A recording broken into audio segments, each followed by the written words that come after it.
Game changer pre release event తర్వాత road ప్రమాదంలో చనిపోయిన చరణ్ మణికంఠ కుటుంబ సభ్యులు అవమానానికి గురయ్యారు. పవన్ కళ్యాణ్ ను కలిసే అవకాశం వస్తుందని, ఓదార్పు దొరుకుతుందని భావించిన బాధిత కుటుంబం నిర్లక్ష్యానికి గురైంది. పిఠాపురం వచ్చిన పవన్ కళ్యాణ్ తమను పట్టించుకోలేదని బాధిత కుటుంబ సభ్యులు చెబుతున్నారు. తమను పిలిపించి అవమానించారని ఆవేదన వ్యక్తం చేస్తున్నారు. బాధిత కుటుంబం నుంచి మరింత సమాచారాన్ని మా ప్రతినిధి శివశంకర్ అందిస్తారు. పిఠాపురం పవన్ కళ్యాణ్ సభకి అయితే తరలి వెళ్లారు. గేమ్ చేంజర్ ఈవెంట్లో రాజమండ్రి వెళ్ళి తిరిగి వస్తుండగా మృత్యువాత పడిన చరణ్ ఫ్యామిలీ మెంబర్స్, అదేవిధంగా వారి ఫ్యామిలీ అందరికీ కూడా పవన్ కళ్యాణ్ భరోసాగా నిలుస్తారని చెప్పి ఎంఆర్ఓ ఆఫీస్ నుంచి డైరెక్ట్గా ఆర్ఐ విఆర్ఓలు ఫోన్ చేసి పొద్దున్న 7 గంటలకల్లా సభా ప్రాంగణం దగ్గర ఉండాలి, నేరుగా డిప్యూటీ సీఎం మమ్మల్ని కలుస్తారని చెప్పడంతో వారు తరలి వెళ్ళారని చెప్తున్నారు. ప్రస్తుతం అయితే అక్కడికి వెళ్ళిన తర్వాత తీవ్ర నిరాశ ఎదురైంది. ప్రతిసారి తిప్పుతూ ఉన్నారు తప్ప పవన్ కళ్యాణ్ని నేరుగా కల్పించలేదు. పవన్ కళ్యాణ్ కూడా ఎటువంటి స్పందన ఇవ్వలేదు. దానికి సంబంధించి స్టేజ్ మీద కూడా చరణ్ కోసం కానీ మణికంఠ కోసం కానీ ఒక మాట కూడా మాట్లాడలేదని వాళ్ళు ఆవేదన వ్యక్తం చేశారు. అయితే ప్రస్తుతం చరణ్ ఫ్యామిలీ దగ్గర మనం ఉన్నాం, మాట్లాడే ప్రయత్నం చేద్దాం. చరణ్ అక్క మనతో ఉన్నారు, మాట్లాడదాం. అమ్మ చెప్పండి, రాత్రి అసలు ఏ సమయానికి మీ కాల్ వచ్చింది, అసలు ఎవరు ఫోన్ చేశారు, ఎన్ని గంటలకు మీరు వెళ్ళారు? నిన్న 6:30 ఆ టైంకి వీఆర్ఓ గారు ఫోన్ చేశారండి. ఫోన్ చేసిన తర్వాత రేపు రండి మణికంఠ వాళ్ళ ఫ్యామిలీ మీరు కూడా రండి, మార్నింగ్ పవన్ కళ్యాణ్ గారు అక్కడ మాట్లాడతారని చెప్పారు. వెళ్ళాం, పొద్దున్న 7ంటికి వెళ్ళాం. టిఫిన్ అవి ఇంకేం తినకుండా పొద్దున్నే వెళ్ళాం. అయితే మణికంఠ వాళ్ళ మమ్మీ కూడా అక్కడికి వచ్చేసారండి. ఆవిడ ఏం తినలేదు. మేము వెళ్ళాం, పొద్దున్న 7ంటికి వెళ్ళాం, సాయంత్రం 4 వరకు అక్కడే కూర్చున్నాం. కనీసం మమ్మల్ని పిల్లలేదు, కనీసం అక్కడ ఇది ఇలా అయ్యింది, ఇలా రోడ్డు ప్రమాదం అదన్నీ చూశారు, కానీ కనీసం మా కోసం ఏం మాట్లాడలేదు. ఆ తిరుపతిలో జరిగింది కదా, 6 చనిపోయారు, అది బాధాకరణం అయింది, ఇది అని చెప్తున్నారు. మావి కూడా ప్రాణాలే కదా, మా తమ్ముడే కదండి. ఇలా ఒక్క మాట కూడా అనలేదండి. మేము వెళ్ళి అక్కడ మా డాడీ వాళ్ళకి కూడా అక్కడ అలాగే కూర్చున్నారండి. కనీసం చైర్లు అవి కూడా ఏమి వేయలేదు, కిందనే కూర్చున్నారు. ఇంకా అలా సరే, కిందే కూర్చోబెట్టారు అంటున్నారు. అసలు ఈ వెళ్ళిపోయేటప్పుడు కూడా కళ్యాణ్ గారు కలవలేదా? అసలు డిప్యూటీ సీఎం కలవలేదా? కల్పించే ప్రయత్నం ఎవరో చేయలేదు. అధికారులు తీసుకెళ్లారు కదా మిమ్మల్ని వెంట పెట్టుకుని, వాళ్ళు ఎక్కడ ఉన్నారు? అంటే మిమ్మల్ని విడిచేసి వాళ్ళు వెళ్ళిపోయారా మళ్ళీ వెనక్కి? వాళ్ళు మా చెల్లిని మా ఫాదర్ ఉన్నారు, నన్ను అయితే విఐపి అక్కడ కూర్చోబెట్టారండి. వెళ్ళడానికి కూడా ఇద్దరినే రమ్మని చెప్పారు, ఎక్కువ మందిని అలౌ చేయట్లేదు. ఇలా కల్పించలేనప్పుడు ఎంతమంది వెళ్తే ఏముందండి. అయితే వెళ్తున్నప్పుడు గుంపులో ఇల్లు అని చెప్పారండి. ఉదయ్ భాస్కర్ గారు అయితే చెప్తున్నారు వీళ్ళకి ఇల్లు లేదంటే చూద్దాం అని చెప్పేసి వెళ్ళిపోయారు. కానీ అసలు ఏం పట్టించుకోలేదండి. అలా క్రౌడ్లోనే అలా గుంపుల్లోనే అడిగేశారు, కానీ అసలు అయితే మాకేం పట్టించుకోలేదండి. కనీసం ఒక్క మాట కూడా ఇలా అయ్యో ఇట్లా అయ్యింది అన్నారు. కానీ ఆ రోడ్ చూసారండి, ఆ రోడ్ చూసినప్పుడు కూడా చెప్పాలి కదా, ఇలా అయ్యింది ఏంటి అని చెప్పి ఇక్కడికి వచ్చి చెప్పాలి. కానీ ఎందుకు రోడ్ చూస్తే ఏం ఉపయోగం అండి? మేము వెళ్ళాం కదా, మేము ఆ బాధలో ఎందుకు వెళ్తామండి? మేము ఏమన్నా డబ్బులు అడిగాము, ఏమన్నా అడిగాము, ఓదార్పు అడిగాము అంతే.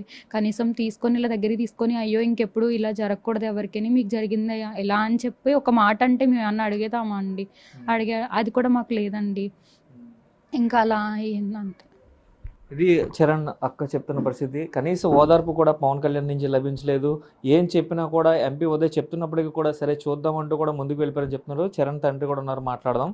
సార్ చెప్పండి, అసలు మీకు ఎన్ని గంటలకు వెళ్ళారు? వెళ్ళిన తర్వాత అసలు ఏం జరిగింది? లోపల ఎక్కడ కూర్చోబెట్టారు మిమ్మల్ని? పొద్దున్న ఇక్కడ 7:30కి బయలుదేరామండి. పిఠాపురం బయలుదేరిన తర్వాత ఎంఆర్ ఆఫీస్ దగ్గర ఆగమన్నారు. అక్కడ లోపలికి వెళ్ళిన తర్వాత హీరో గారు ఎవరో వచ్చి పలానా దిక్కు వెళ్ళండి, అక్కడికి మేము ఉంటాం, అక్కడికి వచ్చేసేయండి అని చెప్పన్నారు. అక్కడికి వెళ్ళిన తర్వాత లోపలికి తీసుకెళ్తారు, పోలీసులు గట్టా ఆపి ఎవరు పంపించారు, ఎవరు తీసుకొచ్చారంటే కూడా ఉండి ఇలా లోపలికి తీసుకెళ్ళారు ఇద్దరు. తీసుకెళ్ళిన తర్వాత మేము 4 వెళ్తే ఇద్దరు ఒకలో రావాలనేటప్పటికి సరేనే మా చిన్న పాప నేను లోపలికి వెళ్ళామండి. తర్వాత వాళ్ళు కూడా తల్లిని అలా అల్లుడు వచ్చారు లోపలికి. వచ్చిన తర్వాత లోపలికి స్టేజ్ మీద పైకి తీసుకెళ్ళి కింద కూర్చోబెట్టారు, అట్టే పక్కనే. కుర్చీ కూడా లేదు. పోన్లే, కింద కూర్చున్నందుకు కూడా మాకు బాధ లేదు. తర్వాత మళ్ళీ పవన్ కళ్యాణ్ లోపలికి రాగానే కిందకి దింపారు. కింద దింపిన తర్వాత మిమ్మల్ని పంపించేస్తాం, మీకు చెక్స్ చెప్పి మీరు ఏం మాట్లాడుకున్నారో మాట్లాడుకోవాలని చెప్పారు. వాళ్ళు చెప్పిన తర్వాత రెడీగా నుంచుంటే ఎండకాస్తుంది అలా ఇలా అని చెప్పేసి మొత్తం ఆ చివరకు తోస్తే ఆ చివరకు కూర్చోబెట్టారు. ఆ చివరి నుంచి మళ్ళీ ఈ చివరకు కూర్చోబెట్టారు. ఈ చివరకు కూర్చోబెట్టిన తర్వాత సాయంకాలం 3:30 అవుతుంది. ఇంకా మాకు పిలుపు రాలేదు పైకి రమ్మని. ఇంకా వెళ్ళిపోయే ముందు కారు అక్కడ పెట్టారు. అక్కడ పెట్టిన తర్వాత దిగేటప్పుడు లాస్ట్ మినిట్ దిగేటప్పుడు మమ్మల్ని అక్కడ తోసారు. అక్కడ తోసేటప్పుడు క్రౌడ్ ఎక్కువైపోయి బాగానే వాళ్ళ మీద పడిపోతుంటే ఉదయ్ శ్రీనివాస్ గారు అప్పుడే పలకరించి సరే మన చచ్చిపోయిన ఏలైనా అన్నాడు ఈయన పవన్ కళ్యాణ్ గారు. ఉదయ్ శ్రీనివాస్ గారు ఏమో వాళ్ళకి ఇల్లు గట్ట ఏం లేదండి, మొన్న జరిగింది ఏళ్ళని అని చెప్తే సరే చూసుకొని వెళ్ళిపోయారు అతనికి. ఇంకా అంతకంటే మనం చేసేది ఏం లేదండి, ఇంక తిట్టుకుని వచ్చేసామండి. అసలు దేనికోసం పిలిచారండి? ఇప్పుడు మీరు రావడానికి ఒక కారణం ఉంటది కదా! ఏం చెప్పి మిమ్మల్ని అధికారులు ఆ సభా ప్రాంగణం వరకు తీసుకెళ్లారు? అదే మామూలుగా ఏమీ చెప్పలేదండి. మామూలుగా అయితే పవన్ కళ్యాణ్ గారు రమ్మని కూడా చెప్పినట్టు కూడా మాకు తెలియదు. అక్కడ ఏం జరుగుతుందో కూడా తెలీదు. మామూలుగా రేపు ఆఫీస్‌కి రండి అని చెప్పారు. ఈ ఈఆర్ఓ గారు గట్టాన. ఆ తర్వాత అక్కడికి వెళ్ళిన తర్వాత ఈవెంట్ దగ్గర రమ్మన్నారు. అక్కడ పవన్ కళ్యాణ్ వస్తాడని అప్పుడు అనుకుంటున్నారు తప్ప పలానా పవన్ కళ్యాణ్ మీకు ఇది చేస్తాను, అది చేస్తానని చెప్పలేదు. చెప్తారు అనలేదండి. అక్కడికి వెళ్ళిన తర్వాత అప్పుడు మాకు కొంచెం ఒక ఐడియా వచ్చి పవన్ కళ్యాణ్ గారు వస్తున్నారేమో, ఇక్కడ మీటింగ్ పెడుతున్నారేమో, సరే ఇక్కడికి రమ్మని ఇక్కడ మాట్లాడతారేమో మాతోటి అని మేము ఫీల్ అయ్యమాట. అంతే తప్ప పవన్ కళ్యాణ్ వస్తాడని కూడా మాకు పెద్దగా తెలియదు. అదేనండి. ఫైనల్‌గా ఏం కోరుకుంటారు సార్? ఇప్పుడు పవన్ కళ్యాణ్ వచ్చారు, వెళ్ళిపోయారు, పట్టించుకోలేదు. ఏం చెప్పాలనుకుంటున్నారు అసల? అంటే అక్కడ నుంచి మీరు తీవ్ర అసంతృప్తితో బయటకొచ్చారు. అసలు మిమ్మల్ని ఎందుకు పిలిపించాలి? ఎందుకు అవమానించాలి?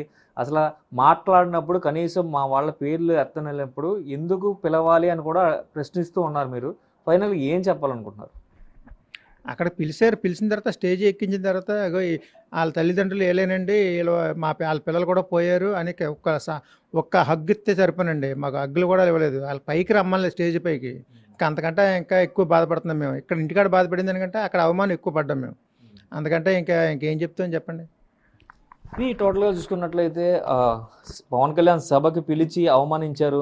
కింద కూర్చోబెట్టారు. అటు నుంచి ఇటు, ఇటు నుంచి అటు తిప్పారు తప్ప ఆఖరికి పవన్ కళ్యాణ్ వెళ్ళిపోయే ముందు ఆ క్యాన్వాయ్ ముందుకి తోసి వీరే చరణ్ అలాగే మణికంఠ తల్లిదండ్రులు మొన్న చనిపోయారు కదా అంటే ఆహా వీరేనా అని చెప్పి కూడా పవన్ కళ్యాణ్ లైట్ తీసుకొని ఓకే వారికి ఏం కావాలో చూసుకోండి అంటూ కూడా ఆయన క్యాన్వాయ్ ఎక్కి వెళ్ళిపోయారని కూడా వారు చెప్తున్న పరిస్థితి కనిపిస్తున్నాయి. కేవలం పవన్ కళ్యాణ్ ఓదారుస్తారు, అంత పెద్ద అయినా మనకి అంత వారి ఓదార్పు ఉంటే చాలు అని మాత్రమే వెళ్ళాం. ఏది ఆశించి వెళ్ళలేదు. ఏది ఆశించి వెళ్ళలేనప్పటికీ కూడా ఎంతటి అవమానం ఎదురయ్యింది. అదేవిధంగా ఒక పక్క బాధలో ఉన్నప్పటికీ కూడా అన్ని దిగమిందుకుని ఉదయం 7 గంటల నుంచి సాయంత్రం 3:30 వరకు కూడా అదే ప్రాంగణంలో ఉన్న కనీసం తమల్ని పట్టించుకోలేదు కాబట్టి తీవ్ర అసంతృప్తి ఆవేదన గురయ్యామంటూ కూడా వీరు చెప్తున్న పరిస్థితి కనిపిస్తున్నాయి. కెమెరామెన్ రవితో శంకర్, బిగ్ టీవీ, కాకినాడ.